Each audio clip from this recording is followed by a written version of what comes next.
On passe à présent à la fronde contre la réforme des rythmes scolaires. Dans la région, 30% des enseignants du premier degré ont fait grève aujourd'hui. Plusieurs établissements ont été fermés.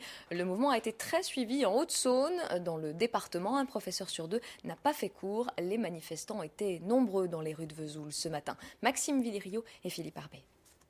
Aujourd'hui, les parents d'élèves, les enseignants sont dans la rue contre la réforme Payon.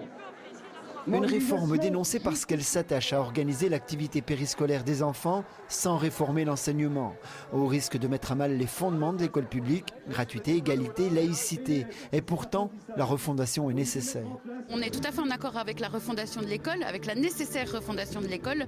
Pour autant, en Haute-Saône, on s'aperçoit que la ruralité de notre département, le fait que les écoles soient beaucoup encore en RPI dispersés, très contraintes au transport scolaire, ne permet pas la mise en place de la semaine de 4 jours et demi telle qu'on aurait imaginé qu'elle puisse se faire.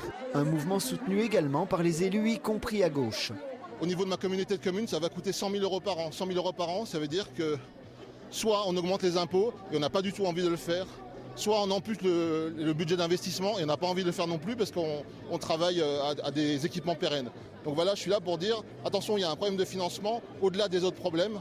Et écoutez-nous, s'il vous plaît, monsieur Payon. Une délégation a été reçue par l'inspection académique devant laquelle se tenait le rassemblement. L'action s'est ponctuée ensuite par un cortège organisé dans les rues de Vesoul.